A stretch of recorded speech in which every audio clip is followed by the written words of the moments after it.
ಓಂ ಶಾಂತಿ. ಇಂದಿನ ಮುರಳಿಯ ದಿನಾಂಕ 15/5/2024. ಪ್ರಾಪ್ತ ಮುರಳಿ. ಓಂ ಶಾಂತಿ. ಬಾಪ್ತಾದ ಮಧುಬಣ. ಮಧುರ ಮಕ್ಕಳೇ, ನೆನಪಿಗೆ ಆಧಾರ ಪ್ರೀತಿಯಾಗಿದೆ. ಪ್ರೀತಿಯಲ್ಲಿ ಕಡಿಮೆ ಇದೆ ಎಂದರೆ ನೆನಪು ಏಕರಸವಾಗಿರಲು ಸಾಧ್ಯವಿಲ್ಲ, ಮತ್ತು ನೆನಪು ಏಕರಸವಾಗಿರುವುದಿಲ್ಲವೆಂದರೆ ಪ್ರೀತಿಯು ಸಿಗಲು ಸಾಧ್ಯವಿಲ್ಲ. ಪ್ರಶ್ನೆ: ಆತ್ಮಕ್ಕೆ ಎಲ್ಲದಕ್ಕಿಂತ ಪ್ರೀತಿಯ ವಸ್ತು ಯಾವುದಾಗಿದೆ? ಅದರ ಚಿಹ್ನೆಗಳೇನಾಗಿದೆ? ಉತ್ತರ: ಈ ಶರೀರವು ಆತ್ಮಕ್ಕೆ ಎಲ್ಲದಕ್ಕಿಂತ ಪ್ರೀತಿಯ ವಸ್ತುವಾಗಿದೆ. ಶರೀರದೊಂದಿಗೆ ಇಷ್ಟು ಪ್ರೀತಿ ಇದೆ, ಇದನ್ನು ಬಿಡಲು ಇಷ್ಟಪಡುವುದಿಲ್ಲ. ರಕ್ಷಿಸಿಕೊಳ್ಳಲು ಅನೇಕ ಪ್ರಬಂಧಗಳು ರಚಿಸುತ್ತದೆ. ತಂದೆಯು ಹೇಳುತ್ತಾರೆ, ಮಕ್ಕಳೇ, ಇದಂತೂ ತಮೋಪ್ರಧಾನ ಅಪವಿತ್ರ ಶರೀರವಾಗಿದೆ. ನೀವೀಗ ಹೊಸ ಶರೀರವನ್ನು ತೆಗೆದುಕೊಳ್ಳಬೇಕಾಗಿದೆ. ಆದ್ದರಿಂದ ಈ ಹಳೆಯ ಶರೀರದೊಂದಿಗಿನ ಮಮತ್ವವನ್ನು ತೆಗೆದುಬಿಡಿ. ಈ ಶರೀರ ಬಾಣ ಇರಬಾರದು. ಇದೇ ನಿಮ್ಮ ಗುರಿಯಾಗಿದೆ. ಈ ಶರೀರವು ಆತ್ಮಕ್ಕೆ ಎಲ್ಲದಕ್ಕಿಂತ ಪ್ರಿಯ ವಸ್ತುವಾಗಿದೆ. ಶರೀರದೊಂದಿಗೆ ಇಷ್ಟು ಪ್ರೀತಿ ಇದೆ, ಇದನ್ನು ಬಿಡಲು ಇಷ್ಟಪಡುವುದಿಲ್ಲ. ಆತ್ಮ ರಕ್ಷಿಸಿಕೊಳ್ಳಲು ಅನೇಕ ಪ್ರಬಂಧಗಳು ರಚಿಸುತ್ತದೆ. ತಂದೆ ಹೇಳುತ್ತಾರೆ, ಮಕ್ಕಳೇ, ಇದಂತೂ ತಮೋಪ್ರಧಾನ ಅಪವಿತ್ರ ಶರೀರವಾಗಿದೆ. ನೀವೀಗ ಹೊಸ ಶರೀರವನ್ನು ತೆಗೆದುಕೊಳ್ಳಬೇಕಾಗಿದೆ. ಆದ್ದರಿಂದ ಈ ಹಳೆಯ ಶರೀರದೊಂದಿಗಿನ ಮಮತ್ವವನ್ನು ತೆಗೆದು ಬಿಡಿರಿ. ಈ ಶರೀರದ ಬಾಣ ಇರಬಾರದು. ಇದೇ ನಿಮ್ಮ ಗುರಿಯಾಗಿದೆ. ಓಂ ಶಾಂತಿ. ಆತ್ಮಿಕ ತಂದೆಯು ಆತ್ಮಿಕ ಮಕ್ಕಳಿಗೆ ತಿಳಿಸುತ್ತಾರೆ, ಈಗ ಇದಂತೂ ಮಕ್ಕಳು ತಿಳಿದುಕೊಂಡಿದ್ದೀರಿ. ದೈವಿ ಸ್ವರಾಜ್ಯದ ಉದ್ಘಾಟನೆಯಂತೂ ಆಗಿಬಿಟ್ಟಿದೆ. ಅಲ್ಲಿಗೆ ಹೋಗಲು ಈಗ ತಯಾರಾಗುತ್ತಿದೆ. ಎಲ್ಲಿಯಾದರೂ ಯಾವುದೇ ಶಾಖೆಗಳನ್ನು ಸೇವಾ ಕೇಂದ್ರ ತೆರೆಯುತ್ತಾರೆಂದರೆ ಗಣ್ಯ ವ್ಯಕ್ತಿಗಳ ಮೂಲಕ ಉದ್ಘಾಟನೆ ಮಾಡಿಸಲು ಪ್ರಯತ್ನ ಪಡಲಾಗುತ್ತದೆ. ಗಣ್ಯ ವ್ಯಕ್ತಿಗಳನ್ನು ನೋಡಿ ಅವರ ಕೆಳಗಿನ ಆಫೀಸರ್ ಮುಂತಾದವರೆಲ್ಲರೂ ಬಂದು ಬಿಡುತ್ತಾರೆ. ಒಂದು ವೇಳೆ ಗವರ್ನರ್ ಬರುತ್ತಾರೆಂದರೆ ದೊಡ್ಡ ದೊಡ್ಡ ಮಂತ್ರಿಗಳು ಮುಂತಾದವರು ಬಂದು ಬಿಡುತ್ತಾರೆ. ಒಂದು ವೇಳೆ ಕಲೆಕ್ಟರ್ಗೆ ನೀವು ಕರೆ ನೀಡುತ್ತೀರೆಂದರೆ ಗಣ್ಯ ವ್ಯಕ್ತಿಗಳು ಬರುವುದಿಲ್ಲ. ಆದ್ದರಿಂದ ಗಣ್ಯ ವ್ಯಕ್ತಿಗಳು ಬರಬೇಕೆಂದರೆ ಪ್ರಯತ್ನ ಪಡಬೇಕಾಗುತ್ತದೆ. ಒಂದಲ್ಲ ಒಂದು ನೆಪದಿಂದ ಬೇಹದ್ದಿನ ತಂದೆಯಿಂದ ಬೇಹದ್ದಿನ ಆಸ್ತಿಯು ಪರಿಶ್ರಮ ಪಡಬೇಕಾಗುತ್ತದೆ. ಒಂದಲ್ಲ ಒಂದು ನೆಪದಿಂದ ಬೇಹದ್ದಿನ ತಂದೆಯಿಂದ ಬೇಹದ್ದಿನ ಆಸ್ತಿ ಹೇಗೆ ಸಿಗುತ್ತದೆ ಎಂದು ಅವರಿಗೆ ಮಾರ್ಗವನ್ನು ತೋರಿಸಿ, ನಿಮ್ಮ ವಿನ ಬೇರೆ ಯಾರೂ ಸಹ ಇದನ್ನು ತಿಳಿದುಕೊಂಡಿರುವ ಮನುಷ್ಯರು ಯಾರೂ ಇರುವುದಿಲ್ಲ. ಭಗವಂತ ಬಂದಿದ್ದಾರೆಂದೂ ಸಹ ಹೇಳಬಾರದು. ಕೆಲವರು ಭಗವಂತ ಬಂದು ಬಿಟ್ಟಿದ್ದಾರೆಂದು ಹೇಳಿಬಿಡುತ್ತಾರೆ. ಆ ರೀತಿ ಹೇಳಬಾರದು, ಏಕೆಂದರೆ ನಾನೇ ಭಗವಂತನೆಂದು ಕೇಳಿಕೊಳ್ಳುವವರು ಬಹಳ ಇದ್ದಾರೆ. ಬೇಹದ್ದಿನ ತಂದೆಯು ಬಂದು ಬೇಹದ್ದಿನ ನಾಟಕದನುಸಾರ ಆಸ್ತಿಯನ್ನು ಕೊಡುತ್ತಿದ್ದಾರೆಂದು ತಿಳಿಸಬೇಕು. ಬೇಹದ್ದಿನ ತಂದೆ ಬಂದು ಬೇಹದ್ದಿನ ನಾಟಕದನುಸಾರ ಆಸ್ತಿಯನ್ನು ಕೊಡುತ್ತಾರೆಂದು ತಿಳಿಸಬೇಕು. ಈ ವಾಕ್ಯವನ್ನು ಸಂಪೂರ್ಣವಾಗಿ ಬರೆಯಬೇಕು. ಮನುಷ್ಯರು ಬರೆದಿರುವುದನ್ನು ಓದುತ್ತಾರೆ. ಅವರ ಅದೃಷ್ಟದಲ್ಲಿದ್ದಾಗ ಪ್ರಯತ್ನ ಪಡುತ್ತಾರೆ. ನಾವು ಬೇಹದ್ದಿನ ತಂದೆಯಿಂದ ಬೇಹದ್ದಿನ ಆಸ್ತಿಯನ್ನು ಪಡೆಯುತ್ತಿದ್ದೇವೆಂದು ನಿಮಗೆ ಗೊತ್ತಿದೆಯಲ್ಲವೇ? ಇಲ್ಲಿಗೆ ನಿಶ್ಚಯ ಬುದ್ಧಿ ಮಕ್ಕಳು ಮಾತ್ರ ಬರುತ್ತಾರೆ. ನಿಶ್ಚಯ ಬುದ್ಧಿ ಮಕ್ಕಳೇ ಮತ್ತೆ ಕೆಲವೊಮ್ಮೆ ಸಂಶಯ ಬುದ್ಧಿಯವರಾಗಿ ಬಿಡುತ್ತಾರೆ. ನಿಶ್ಚಯ ಬುದ್ಧಿಯ ಮಕ್ಕಳೇ ಮತ್ತೆ ಕೆಲವೊಮ್ಮೆ ಸಂಶಯ ಬುದ್ಧಿ ಮಕ್ಕಳಾಗಿ ಬಿಡುತ್ತಾರೆ. ಮಾಯವು ಹಿಂದೆ ಬೀಳುತ್ತದೆ. ನಡೆಯುತ್ತಾ ಸೋತು ಬಿಡುತ್ತಾರೆ. ಒಂದು ಕಡೆ ಗೆಲ್ಲುವಂಥ ನಿಯಮವೂ ಇಲ್ಲ, ಸೋಲಬಾರದೆಂಬ ಮಾತೂ ಇಲ್ಲ.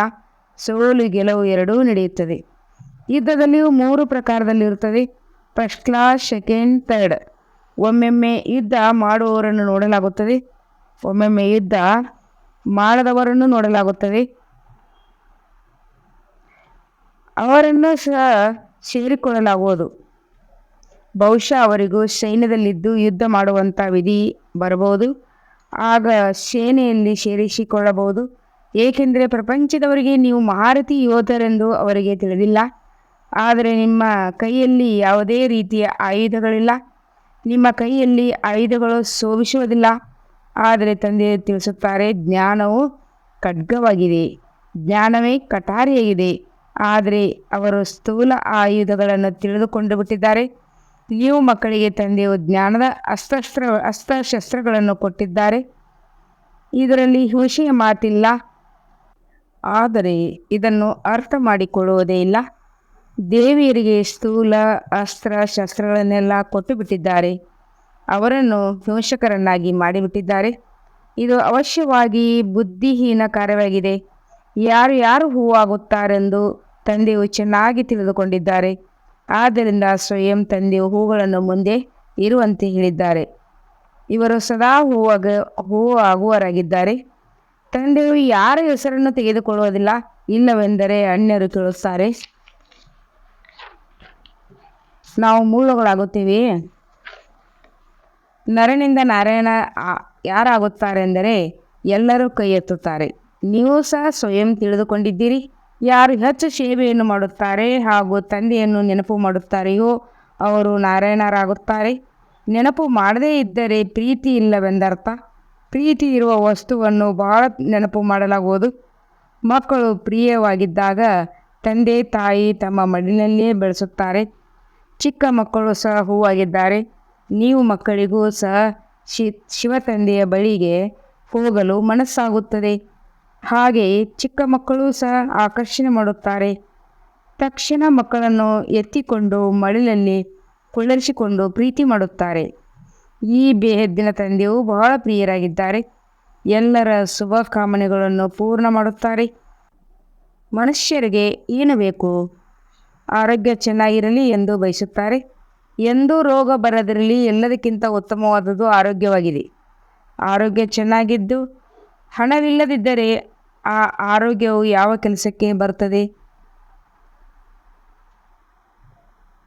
ಆದ್ದರಿಂದ ಧನವೂ ಬೇಕಾಗುತ್ತದೆ.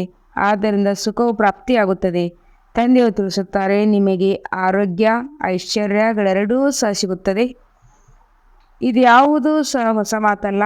ಇದು ಬಹಳ ಹಳೆಯ ಮಾತಾಗಿದೆ. ನೀವು ಯಾವಾಗ ಮಿಲನ ಮಾಡುತ್ತೀರಿ ಆಗ ಎಲ್ಲರೂ ಈ ರೀತಿಯಾಗಿ ಹೇಳುತ್ತೀರಿ. ಆದರೆ ಲಕ್ಷಾಂತರ ಅಥವಾ ಪದಮಗಳಷ್ಟು ವರ್ಷಗಳಾಗಿವೆ ಎಂದು ಹೇಳುವುದಿಲ್ಲ.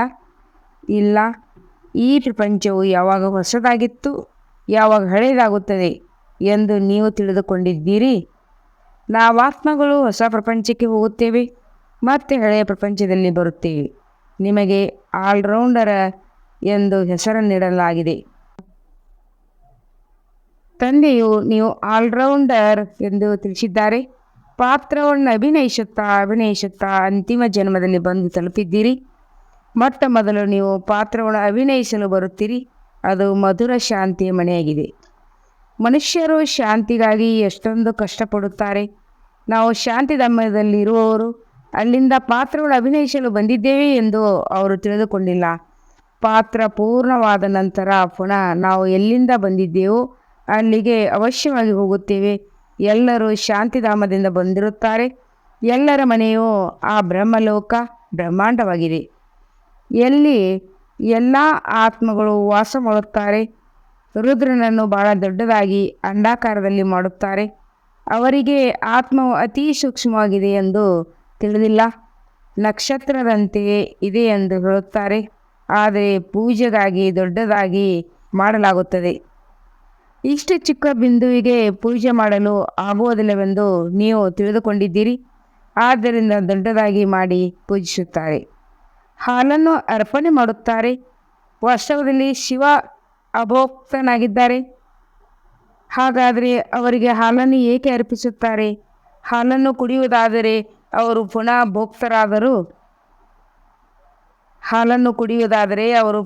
ಭೋಕ್ತರಾದರು. ಇದೊಂದು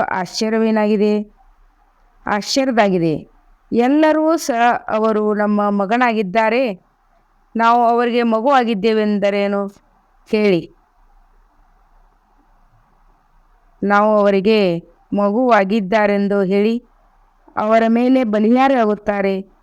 ಹೇಗೆ ತಂದೆಯು ಮಕ್ಕಳಿಗೆ ಬಲಿಯಾರಿಯಾಗಿ ತನ್ನೆಲ್ಲ ಆಸ್ತಿಯನ್ನು ಅವರಿಗೆ ಕೊಟ್ಟು ನಂತರ ಸ್ವಯಂ ವಾನಪ್ರಸ್ಥದಲ್ಲಿ ಹೊರಟು ಹೋಗುತ್ತಾರೆ. ಇಲ್ಲಿ ನೀವು ತಂದೆಯ ಬಳಿ ಜಮಾ ಮಾಡಿದರೆ ನಮ್ಮದು ಸುರಕ್ಷಿತವಾಗಿರುತ್ತದೆ ಎಂದು ನೀವು ತಿಳಿದಿದ್ದೀರಿ. ಗಾಯನವೂ ಇದೆ. ಕೆಲವರದು ಮಣ್ಣು ಪಾಲಾಯಿತು. ಇದಾವುದು ಇರುವುದಿಲ್ಲವೆಂದು ನೀವು ಮಕ್ಕಳಿಗೆ ತಿಳಿದಿದೆ. ಎಲ್ಲವೂ ಭಸ್ಮವಾಗಿ ಬಿಡುತ್ತದೆ. ಈ ರೀತಿಯು ತಿಳಿದುಕೊಳ್ಳಬಾರದು. ವಿಮಾನವು ಬಿದ್ದಾಗ ಕಳ್ಳರಿಗೆ ಮಾಲು ಸಿಗುತ್ತದೆ. ಆದರೆ ವಿನಾಶದ ಸಮಯದಲ್ಲಿ ಕಳ್ಳರು ಸಹ ಸಮಾಪ್ತಿಯಾಗಿಬಿಡುತ್ತಾರೆ. ಆ ಸಮಯದಲ್ಲಿ ಕಳ್ಳರು ಮೊದಲಾದವರು ಇರುವುದಿಲ್ಲ. ಇಲ್ಲದಿದ್ದರೆ ವಿಮಾನವೇನಾದರೂ ಬಿದ್ದಲ್ಲಿ ಎಲ್ಲ ಸಾಮಾನುಗಳ ಕಳ್ಳರ ಕೈಗೆ ಹೋಗಿಬಿಡುತ್ತದೆ. ಅವರು ಅಲ್ಲೇ ಕಾಡುಗಳಲ್ಲಿ ಅದೆಲ್ಲವನ್ನು ಬಚ್ಚಿಟ್ಟು ಬಿಡುತ್ತಾರೆ. ಅದೆಲ್ಲವನ್ನು ಬಚ್ಚಿಟ್ಟು ಬಿಡುತ್ತಾರೆ. 1 ಸೆಕೆಂಡ್ನಲ್ಲಿ ಎಲ್ಲವನ್ನೂ ಮಾಡಿ ಮುಗಿಸುತ್ತಾರೆ. ಅನೇಕ ಪ್ರಕಾರದಿಂದ ಕೆಲಸ ಮಾಡಿ ಮುಗಿಸುತ್ತಾರೆ. ಕೆಲವರು ಘನತೆ ರಾಯಲ್ಟಿಯಿಂದ, ಕೆಲವರು ಘನತೆಗೆ ವಿರುದ್ಧವಾದ ಅನ್ರಾಯಲ್ಟಿ ಕೆಲಸ ಮಾಡುತ್ತಾರೆ. ನಿಮಗೆ ಗೊತ್ತಿದೆ, ಎಲ್ಲವೂ ವಿನಾಶವಾಗುತ್ತದೆ. ನಂತರ ನೀವು ವಿಶ್ವದ ಮಾಲೀಕರಾಗಿ ಬಿಡುತ್ತೀರಿ. ಆಗ ನೀವು ಎಲ್ಲಿಯೂ ಸಹ ಏನೂ ಹುಡುಕುವ ಅವಶ್ಯಕತೆ ಇರುವುದಿಲ್ಲ. ಶ್ರೇಷ್ಠ ಮನೆಯಲ್ಲಿ ಜನ್ಮ ಪಡೆಯುತ್ತೀರಿ. ಅಲ್ಲಿ ಹಣದ ಕೊರತೆಯೂ ಇರುವುದಿಲ್ಲ. ರಾಜರಿಗೂ ಎಂದಿಗೂ ಹಣವನ್ನು ಪಡೆಯುವ ವಿಚಾರವೂ ಬರುವುದಿಲ್ಲ. ದೇವತೆಗಳಿಗಂತೂ ಕಿಂಚಿತ್ತೂ ಇರುವುದಿಲ್ಲ. ಈ ರೀತಿಯಾಗಿ ತಂದೆಯು ನಿಮಗೆ ಎಂದಿಗೂ ಕಳ್ಳತನ ನಡೆಯದಂಥ, ಅಸೂಯೆ ಪಡೆಯದಂಥ ರೀತಿಯಲ್ಲಿ ಎಲ್ಲವನ್ನು ಕೊಟ್ಟು ಬಿಡುತ್ತಾರೆ. ನೀವು ಸಂಪೂರ್ಣ ಹೂವಾಗಿ ಬಿಡುತ್ತೀರಿ. ಮುಳ್ಳು ಮತ್ತು ಹೂಗಳಿದೆಯಲ್ಲವೇ? ಇಲ್ಲಿ ಎಲ್ಲರೂ ಮುಳ್ಳೇ ಮುಳ್ಳಾಗಿದ್ದಾರೆ. ಯಾರು ವಿಕಾರದ ವಿನ ಇರುವುದಿಲ್ಲವೋ ಅವರಿಗೆ ಮುಳ್ಳೆಂದು ಹೇಳಬೇಕಾಗುತ್ತದೆ. ರಾಜನಿಂದ ಹಿಡಿದು ಎಲ್ಲರೂ ಮುಳ್ಳಾಗಿದ್ದಾರೆ. ಆದ್ದರಿಂದ ನಿಮ್ಮನ್ನು ಆ ಲಕ್ಷ್ಮೀನಾರಾಯಣರಂತೆ ಮಾಡುತ್ತೇನೆ, ಅರ್ಥಾತ್ ರಾಜರಿಗೂ ರಾಜರನ್ನಾಗಿ ಮಾಡುತ್ತೇನೆಂದು ತಿಳಿಸುತ್ತಾರೆ. ಇಲ್ಲಿಯ ಮುಳ್ಳುಗಳು ಹೂಗಳ ಮುಂದೆ ಹೋಗಿ ತಲೆಬಾಗುತ್ತಾರೆ. ಈ ಲಕ್ಷ್ಮೀನಾರಾಯಣರಂತೂ ಬುದ್ಧಿವಂತರಲ್ಲವೇ? ಸತ್ಯಯುಗದವರಿಗೆ ಮಹಾರಾಜರೆಂದು, ತ್ರೇತಾಯುಗದವರಿಗೆ ರಾಜರೆಂದು ಕರೆಯಲಾಗುತ್ತದೆ ಎಂಬ ಮಾತುಗಳನ್ನು ತಂದೆಯು ತಿಳಿಸಿಕೊಟ್ಟಿದ್ದಾರೆ. ದೊಡ್ಡ ಮನುಷ್ಯರಿಗೆ ಮಹಾರಾಜರೆಂದು, ಚಿಕ್ಕ ವ್ಯಕ್ತಿಗೆ ರಾಜನೆಂದು ಕರೆಯಲಾಗುತ್ತದೆ. ಮೊದಲು ಮಹಾರಾಜನ ಸಭೆಯು ನಡೆಯುತ್ತದೆ. ಪದವಿ ಇರುತ್ತದೆ ಅಲ್ಲವೇ? ಕುರ್ಚಿಯೂ ಸಹ ನಂಬರ್ವಾರು ಸಿಗುತ್ತದೆ. ಒಂದು ವೇಳೆ ಎಂದೂ ಬಾರದವರು ಬಂದಾಗ ಮೊದಲು ಅವರಿಗೆ ಕುರ್ಚಿಯನ್ನು ಕೊಡುತ್ತಿರಲಿಲ್ಲವೇ? ಗೌರವ ಕೊಡಬೇಕಾಗುತ್ತದೆ. ಎಂದು ಮನೆಗೆ ಬರದಿರೋದವರು ಬಂದರೆ ಅವರಿಗೆ ಮೊದಲು ನೀವು ಕುರ್ಚಿಯನ್ನು ಕೊಡುತ್ತಿರಲಿಲ್ಲವೇ? ಗೌರವ ಕೊಡಬೇಕಾಗುತ್ತದೆ. ನಮ್ಮ ಮಾಲೆಯಾಗುತ್ತದೆ ಎಂದು ನೀವು ತಿಳಿದಿದ್ದೀರಿ. ಇದೂ ಸಹ ನಿಮ್ಮ ವಿನ ಬೇರೆ ಯಾರ ಬುದ್ಧಿಯಲ್ಲಿರಲು ಸಾಧ್ಯವಿಲ್ಲ. ರುದ್ರ ಮಾಲೆಯನ್ನು ತೆಗೆದುಕೊಂಡು ಜಪ ಮಾಡುತ್ತಾರೆ. ನೀವು ಸಹ ಜಪ ಮಾಡುತ್ತಿದ್ದೀರಲ್ಲವೇ? ಅನೇಕ ಮಂತ್ರಗಳನ್ನು ಜಪಿಸುತ್ತಿದ್ದೀರಿ. ಇದೆಲ್ಲವೂ ಭಕ್ತಿ ಎಂದು ತಂದೆ ತಿಳಿಸುತ್ತಾರೆ. ಇಲ್ಲಿ ನೀವು ಒಬ್ಬರನ್ನೇ ನೆನಪು ಮಾಡಬೇಕು. ಹಾಗೂ ಆ ತಂದೆ ವಿಶೇಷವಾಗಿ ಹೇಳುತ್ತಾರೆ, ಮಧುರಾತಿ ಮಧುರ ಆತ್ಮಿಕ ಮಕ್ಕಳೇ, ಭಕ್ತಿ ಮಾರ್ಗದಲ್ಲಿ ದೇಹಮಾನದ ಕಾರಣ ನೀವು ಎಲ್ಲರನ್ನೂ ನೆನಪು ಮಾಡುತ್ತಿದ್ದೀರಿ. ಈಗ ನನ್ನೊಬ್ಬನೇ ನೆನಪು ಮಾಡಿ. ಒಬ್ಬ ತಂದೆಯು ಸಿಕ್ಕಿರುವಾಗ ಏಳುತ್ತಾ ಕುಳಿತುಕೊಳ್ಳುತ್ತಾ ತಂದೆಯನ್ನು ನೆನಪು ಮಾಡಿದಾಗ ಬಹಳ ಖುಷಿಯಾಗುತ್ತದೆ. ತಂದೆಯನ್ನು ನೆನಪು ಮಾಡುವುದರಿಂದ ವಿಶ್ವರಾಜ್ಯ ಭಾಗ್ಯ ಸಿಗುತ್ತದೆ. ಎಷ್ಟೆಷ್ಟು ಸಮಯ ಕಡಿಮೆಯಾಗುತ್ತಾ ಹೋಗುತ್ತದೆ ಅಷ್ಟಷ್ಟು ಬೇಗ ಬೇಗ ನೆನಪು ಮಾಡುತ್ತಾ ಇರುತ್ತೀರಿ. ದಿನೇ ದಿನೇ ಹೆಜ್ಜೆಯನ್ನು ಬೇಗನೆ ಮುಂದಿಡುತ್ತಾ ಹೋಗುತ್ತೀರಿ. ಆತ್ಮವೆಂದಿಗೂ ಸುಸ್ತಾಗುವುದಿಲ್ಲ. ಶರೀರದೊಂದಿಗೆ ಬೆಟ್ಟ ಮೊದಲಾದವುಗಳನ್ನು ಹತ್ತಲು ಹೋದರೆ ಸುಸ್ತಾಗಿ ಬಿಡುತ್ತಾರೆ. ತಂದೆಯನ್ನು ನೆನಪು ಮಾಡುವುದರಿಂದ ಯಾವುದೇ ರೀತಿ ಆಯಾಸವಾಗುವುದಿಲ್ಲ. ಖುಷಿಯಾಗಿರುತ್ತೀರಿ. ತಂದೆಯನ್ನು ನೆನಪು ಮಾಡಿ ಮುಂದುವರಿಯುತ್ತಿರುತ್ತೀರಿ. ಶಾಂತಿಧಾಮಕ್ಕೆ ಹೋಗಲು ನೀವು ಮಕ್ಕಳು ಅರ್ಧಕಲ್ಪ ಶ್ರಮಪಟ್ಟಿರಿ. ಗುರಿ ಉದ್ದೇಶವಂತೂ ಸ್ವಲ್ಪವೂ ತಿಳಿದಿರಲಿಲ್ಲ. ಈಗ ಮಕ್ಕಳಿಗೆ ಪರಿಚಯವಿದೆ. ಭಕ್ತಿ ಮಾರ್ಗದಲ್ಲಿ ಯಾರಿಗಾಗಿ ಇಷ್ಟೆಲ್ಲ ನೆನಪು ಮಾಡುತ್ತಾ ಬಂದಿದ್ದೀರಿ? ಅವರು ಈಗ ನನ್ನನ್ನು ನೆನಪು ಮಾಡಿ ಎಂದು ಹೇಳುತ್ತಾರೆ. ತಂದೆಯು ಸರಿಯಾಗಿ ಹೇಳುತ್ತಿದ್ದಾರೆಯೇ ಅಥವಾ ಇಲ್ಲವೇ ಎಂದು ನೀವೇ ಯೋಚಿಸಿ. ಅವರು ನೀರಿನಿಂದ ಪಾವನರಾಗುತ್ತೇವೆಂದು ತಿಳಿದಿದ್ದಾರೆ. ನೀರಂತೂ ಇಲ್ಲಿಯೂ ಇದೆ. ಗಂಗೆಯಲ್ಲಿರುವುದೇ ನೀರಾಗಿಯೇ ಇದೆಯೇನು? ಗಂಗೆಯಲ್ಲಿರುವುದೇ ನೀರಾಗಿದೆಯೇನು? ಆ ರೀತಿ ಇಲ್ಲ. ಅದೆಲ್ಲವೂ ಮಳೆಯಿಂದ ಒಂದು ಕಡೆ ಸೇರುವ ನೀರಾಗಿದೆ. ಎತ್ತರ ಪ್ರದೇಶಗಳಿಂದ, ಝರಿಗಳಿಂದ ಹರಿದು ಬರುತ್ತದೆ. ಅದನ್ನು ಗಂಗಾ ನದಿಯ ನೀರೆಂದು ಹೇಳಲಾಗುವುದಿಲ್ಲ. ಅದು ಹರಿಯುವುದೆಂದು ನಿಲ್ಲಲು ಸಾಧ್ಯವಿಲ್ಲ. ಅದು ಸಹ ಪ್ರಕೃತಿದತ್ತವಾಗಿದೆ. ಮಳೆ ಬಾರದಿದ್ದರೂ ಸಹ ಆ ನೀರು ಹರಿಯುತ್ತಲೇ ಇರುತ್ತದೆ. ವೈಷ್ಣವರು ಸಾಮಾನ್ಯವಾಗಿ ಬಾವಿ ನೀರನ್ನು ಕುಡಿಯುತ್ತಾರೆ. ಒಂದು ಕಡೆ ಆ ಬಾವಿ ನೀರು ಪವಿತ್ರವೆಂದು, ಇನ್ನೊಂದು ಕಡೆ ಪತಿತ ಪಾವನಿ ಎಂದು ಸ್ನಾನ ಮಾಡುತ್ತಾರೆ. ಇದನ್ನು ಅಜ್ಞಾನವೆಂದು ಹೇಳಲಾಗುತ್ತದೆ. ಮಳೆ ನೀರು ಚೆನ್ನಾಗಿರುತ್ತದೆ. ಇದನ್ನು ನಾಟಕದ ಲೀಲೆ ಎಂದು ಕರೆಯಲಾಗುವುದು. ಇದೆಲ್ಲವೂ ಈಶ್ವರನ ಪ್ರಕೃತಿದತ್ತವಾಗಿದೆ, ಲೀಲವಾಗಿದೆ. ಇದೆಲ್ಲವೂ ಈಶ್ವರನ ಪ್ರಕೃತಿದತ್ತವಾದ ಲೀಲೆಯಾಗಿದೆ. ಬೀಜವು ಎಷ್ಟೊಂದು ಚಿಕ್ಕದಾಗಿರುತ್ತದೆ, ಆದ್ದರಿಂದ ಎಷ್ಟು ದೊಡ್ಡ ವೃಕ್ಷವಾಗಿರುತ್ತದೆ. ಯಾವಾಗ ಭೂಮಿಯ ಬಂಜರು ಭೂಮಿಯಾಗುತ್ತದೆ, ಆಗ ಶಕ್ತಿಯನ್ನು ಕಳೆದುಕೊಂಡು ರುಚಿ ಇರುವುದಿಲ್ಲವೆಂದು ನೀವು ತಿಳಿದುಕೊಂಡಿದ್ದೀರಿ. ಸ್ವರ್ಗವು ಹೇಗಿರುತ್ತದೆ ಎಂದು ತಂದೆಯು ಮಕ್ಕಳಿಗೆ ಎಲ್ಲ ಅನುಭವಗಳನ್ನು ಇಲ್ಲೇ ಮಾಡಿಸುತ್ತಾರೆ. ಈಗಂತೂ ಸ್ವರ್ಗವಿಲ್ಲ. ನಾಟಕದಲ್ಲಿ ಎಲ್ಲವೂ ನಂದನೆಯಾಗಿದೆ. ಮಕ್ಕಳಿಗೆ ಎಲ್ಲವೂ ಸಾಕ್ಷಾತ್ಕಾರವಾಗಿದೆ. ಅಲ್ಲಿಯ ಫಲ ವೃಕ್ಷವು ಹೇಗಿರುತ್ತದೆ, ಸಿಹಿಯಾಗಿರುತ್ತದೆ ಎಂದು ಧ್ಯಾನದಲ್ಲಿ ನೋಡಿ ಬಂದು ಹೇಳುತ್ತೀರಿ. ಆಮೇಲೆ ಇಲ್ಲಿ ಸಾಕ್ಷಾತ್ಕಾರವಾಗುವುದೆಲ್ಲವೂ ಪ್ರತ್ಯಕ್ಷವಾಗಿ ತಿನ್ನುತ್ತೀರಿ. ಏನೆಲ್ಲವೂ ಸಾಕ್ಷಾತ್ಕಾರವಾಗುತ್ತದೆ ಅದನ್ನು ಈ ಕಣ್ಣುಗಳಿಂದ ನೋಡುತ್ತೀರಿ. ಉಳಿದೆಲ್ಲವೂ ಪುರುಷಾರ್ಥದ ಮೇಲಿದೆ. ಒಂದು ವೇಳೆ ಪುರುಷಾರ್ಥ ಮಾಡದಿದ್ದರೆ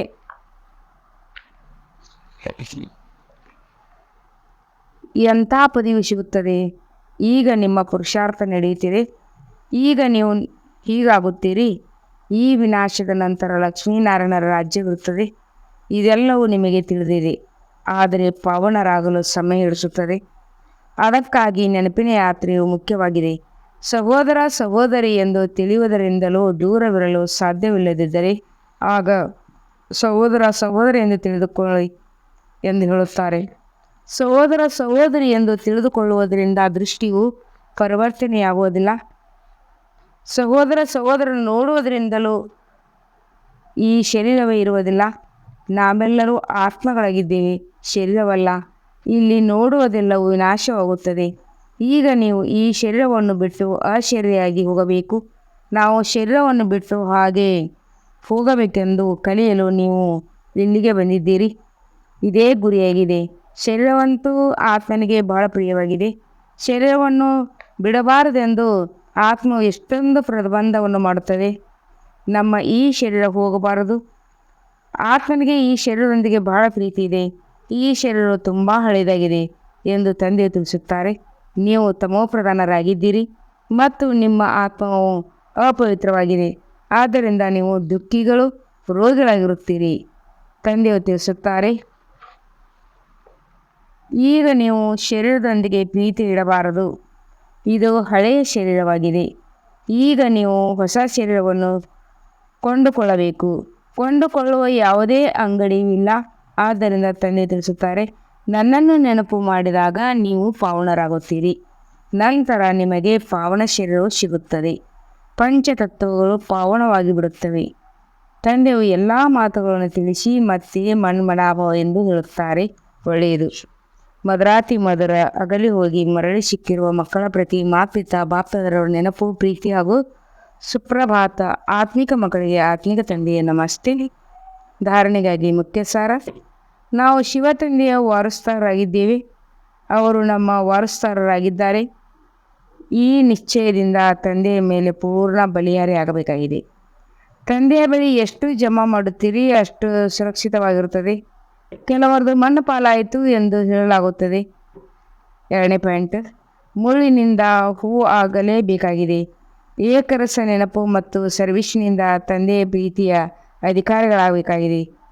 ದಿನ ಪ್ರತಿದಿನ ನೆನಪಿನಲ್ಲಿ ಹೆಜ್ಜೆಯನ್ನು ಮುಂದುವರಿಸುತ್ತಾ ಇರಬೇಕಾಗಿದೆ. ವರದಾನ: ತಮ್ಮ ಪುರುಷಾರ್ಥದ ವಿಧಿಯಲ್ಲಿ ಸ್ವಯಂನ ಪ್ರಗತಿಯ ಅನುಭವ ಮಾಡುವಂಥ ಸಫಲತೆಯ ನಕ್ಷತ್ರವ. ಯಾರು ತಮ್ಮ ಪುರುಷಾರ್ಥದ ವಿಧಿಯಲ್ಲಿ ಸ್ವಯಂನ ಪ್ರಗತಿ ಅಥವಾ ಸಫಲತೆಯ ಅನುಭವ ಮಾಡುತ್ತಾರೆ ಅವರೇ ಸಫಲತೆಯ ನಕ್ಷತ್ರಗಳಾಗಿದ್ದಾರೆ. ಅವರ ಸಂಕಲ್ಪದಲ್ಲಿ ಸ್ವಯಂನ ಪುರುಷಾರ್ಥದ ಪ್ರತಿ ಸಹ ಎಂದೂ ಆಗುವುದೋ ಇಲ್ಲವೋ ಎಂದು ಗೊತ್ತಿಲ್ಲ. ಮಾಡಲು ಸಾಧ್ಯವೋ ಇಲ್ಲವೋ ಈ ರೀತಿಯ ಅಸಫಲತೆಯ ಅಂಶ ಮಾತ್ರವೂ ಸಹ ಇರುವುದಿಲ್ಲ. ಸ್ವಯಂ ಪ್ರತಿ ಅಸಫಲತೆ ಅಧಿಕಾರದ ರೂಪದಲ್ಲಿ ಅನುಭವ ಮಾಡುವಿರಿ.